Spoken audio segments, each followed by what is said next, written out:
In this video, we'll look at handling large data using Spotfire. With huge volumes of data at increasing velocities coming at us, we have to understand how to handle large data in Spotfire. Let's consider a couple of approaches. First, advanced data services.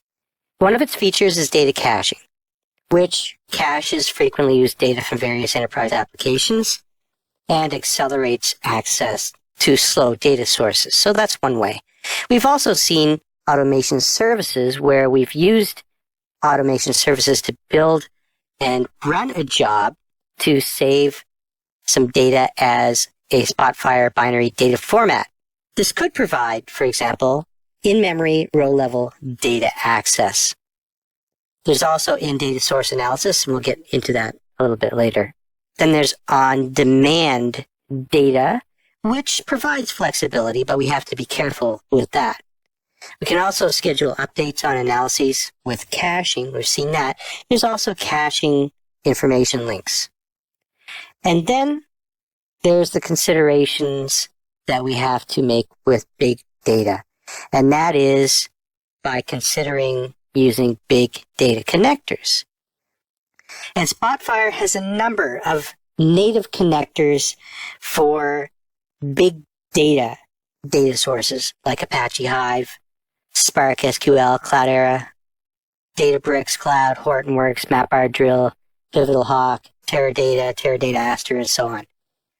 So what it provides then for us is three main ways to integrate with Hadoop and other data sources. And that is, first, using native data connectors that can provide, in and of themselves, some blazingly fast interactive data visualizations. And with respect to performing calculations, there's two fundamental modes that we want to consider. One is bring engine to the data.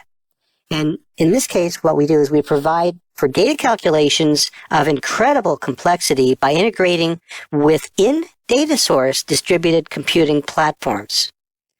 Then there's bring the data to the engine, just the opposite of bring the engine to the data. So bring the data to the engine. In this way, we can integrate with external statistical engines that obtain their data directly from the data source. And this could include traditional databases, for example. When you combine these modes of integration together, the result is a powerful and easy to use combination of visual data discovery and advanced analytics.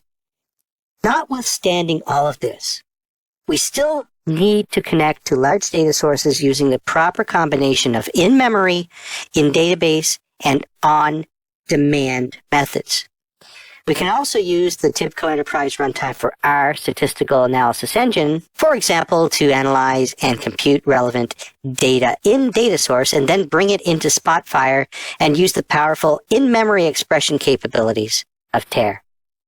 So to summarize, it's vital that we access big data using a combination of different methods, all running concurrently from our analysis in Spotfire. Now I've included a couple of URLs here, and these are in the README file for this video. They contain some awesome information about managing big data in Spotfire.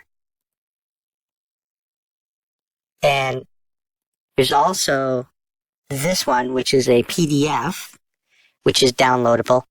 And it's got some awesome information that pertains to accessing large data volumes and basically provides a view towards the fact that, yes, we have very powerful computing technologies, but we can't just throw caution to the wind. We have to be very careful in how we use the different methods, including in-memory and data source and on-demand methods in providing our analytics and visualizations. Okay, so in this video, we looked at handling large data using Spotfire.